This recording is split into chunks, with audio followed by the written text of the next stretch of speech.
Allahu Allahu Allahu Allah. Saya tidak bercadang untuk berceramah sangat panjang kerana kalau ada ruang mungkin saya bagi sedikit ruang untuk tuan-tuan dan puan-puan yang mungkin ada soalan nak tanya kepada saya, insya-Allah. Sebelum saya pergi kepada kesimpulan, tuan-tuan dan puan-puan muslimin dan muslimat, Allah Maha Adil. Innallaha la yaslimu misqala zarrah. Surah An-Nisa surah keempat ayat 40. Allah tidak menzalimi sesiapa pun walaupun sebesar zarah. Ini bermaksud kita sebagai muslim ada 24 jam, mereka yang belum muslim juga ada 24 jam. Dan dunia ini tuan-tuan dan puan-puan ialah sama ada kita yang berdakwah kepada mereka tentang nilai dan prinsip Islam dan mengajak mereka ikut prinsip Islam, ataupun mereka yang akan mengajak kita mengikuti nilai dan prinsip mereka. Dan ini yang sedang terjadi di seluruh dunia, bukan sahaja di Malaysia. Di mana kalau kita lihat 20-30 tahun lepas, majoriti negara di dunia ini tak ada pun satu negara yang menghalalkan LGBT. Betul ke tidak? Tak ada. Nak sebut pun geli, diorang tak buat. Tapi kita dapat lihat kebelakangan ini, apabila mereka nak melaksanakan, dibenarkan perkahwinan sejenis antara lelaki dan lelaki, perempuan dan perempuan di negara mereka, bagi kita kata no problem, itu negara kamu, suka hati kamu lah nak buat apa. Siapa kita nak menghalang, betul? Mereka tak berhenti di situ, tuan-tuan dan puan-puan. Mereka kemudian mengeksport ideologi itu, dan malahan ada di Malaysia pendukung-pendukungnya untuk menghalalkan perbuatan ini.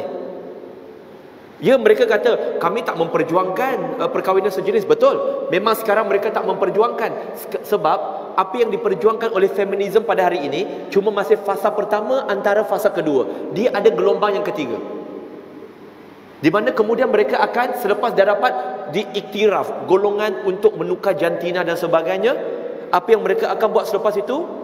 Kalau ikut sejarah di luar negara, mereka akan pula fight hak untuk menggugurkan anak. Mereka pula akan fight hak untuk sesama jantina berkahwin sesama mereka. Itu trend di luar. Dan itu apa yang berlaku. Tuan-tuan dan puan-puan muslimin dan muslimat, hari ini semakin ramai orang Islam, dia bukan LGBT, tetapi dia terpengaruh dengan ideologi ini. Lalu dia kata, apa salah mereka? Salah mereka bukan kerana ada kecenderungan. Salah mereka kerana mereka memanifestasikan kecenderungan. Itu bukan salah. Tahu kenapa masalah dia? Sebab kita sebagai Muslim, kita yakin prinsip Islam yang kita ada ini, yang kita amalkan ini, tapi kita yakin pada diri kita, kita tak sebarkan kepada orang lain. Tuan-tuan dan puan-puan, insya-Allah kita selamat, sebab majoriti kita di sini kuat. Tetapi tuan-tuan dan puan-puan, apa yang kita buat pada hari ini bukannya untuk diri kita. Untuk kita sebenarnya berhutang dengan anak kita, dengan cucu kita, satu negara Malaysia yang aman dan bebas daripada maksiat-maksiat itu. Kita berhutang dengan mereka, dan hutang ini wajib dibayar, tuan-tuan dan puan-puan. Dan tuan-tuan dan puan-puan muslimin dan muslimat, kita dapat lihat bagaimana, kalau kita lihat hari ini, contoh seorang sahabat saya, sahabat pendakwa saya, Zamri Vinod. Mungkin ada yang tahu, ada yang tak tahu. Alhamdulillah, pihak berkuasa melakukan kerja dengan pantas, bagus, kita puji. Bila ada laporan polis, ambil tindakan, Alhamdulillah, kita puji yang itu. Tetapi tuan-tuan dan puan-puan muslimin dan muslimat, bila saya melihat kepada video beliau, video di mana dikatakan beliau menghina agama Hindu, kalau betul-betul dia hina agama Hindu, saya sebagai Muslim, wallahi, demi Allah, saya tak akan mempertahankan dia. Sebab bagi saya, mempertahankan prinsip Islam jauh lebih penting. Saya tak asobiah. Salah tetap salah, betul tetap betul. I don't care siapa dia. Walaupun kawan baik saya, hatta kalau kita baca dalam Quran, surah An-Nisa surah keempat ayat 135, Allah sebut, jikalau bapa kamu mak kamu, ahli keluarga kamu, hatta kamu sendiri pun kamu perlu berlaku adil. Kalau dia betul-betul hina agama, saya tak akan bantu dia. Saya tak akan mempertahankan dia. Saya kata he have to take a lesson. Sebab terlepas cakap dan sebagainya. Sebab agama kita jelas tak membenarkan mana-mana individu menghina agama. Betul? Itu clear cut. Tapi tuan-tuan dan puan-puan muslimin dan muslimat, saya difahamkan 867 laporan polis dilakukan terhadap beliau. Itu tak mengejutkan saya. Yang mengejutkan saya ialah orang Islam kita, bila ada isu berkaitan dengan Islam, nak dapat 100 laporan polis pun susah. Kita hanya bising dekat media sosial. Tapi bila time nak bertindak, nak buat laporan, kita tak ada. Bila dulu kami mengetuai untuk buat laporan terhadap beberapa individu, kami seru, panggil media, panggil orang Islam, gerakkan. Suram. Sebab itu kita tak bersatu. Sebab itu keberkatan hilang dari kita. Dan malahan ceramah sahabat saya itu, Zamri Vinod, dibuat di Kelantan beberapa bulan lepas, 3-4 bulan lepas, bulan 12, dibuat di Kelantan.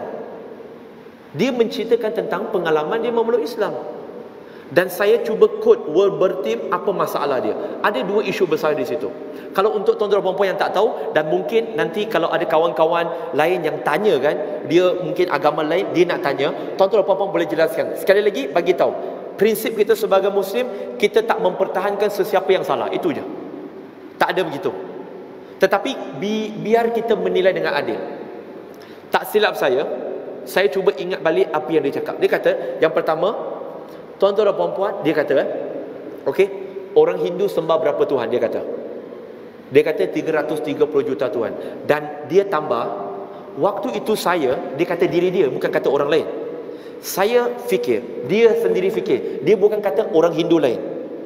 Saya fikir, dia kata saya fikir, kalau saya nak sembah satu Tuhan satu hari, sampai mati saya tak habis sembah.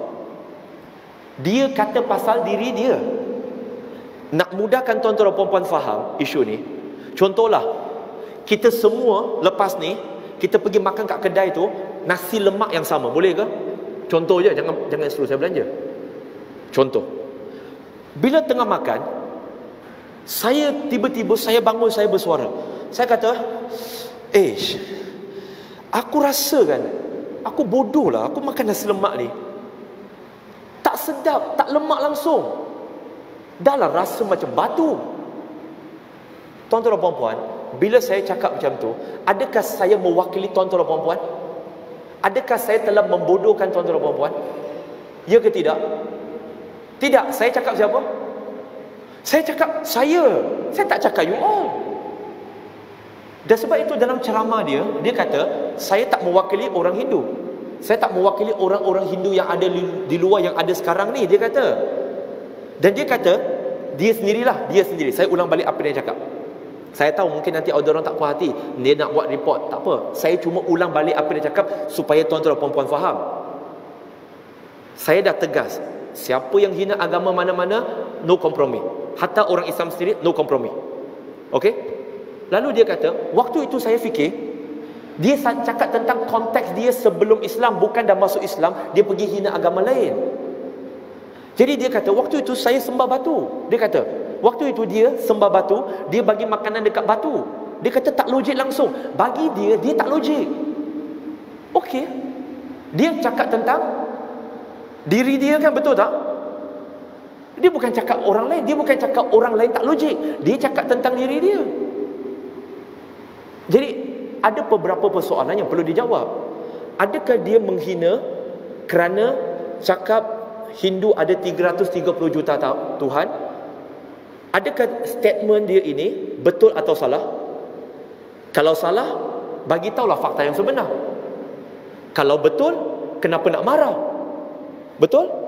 Dan dia bercakap tentang diri dia, bukan tentang orang lain. Jadi tuan-tuan dan puan-puan muslimin dan muslimat, masalah kita apa tahu? Minta maaf saya cakap terus terang, orang Islam kita penakut.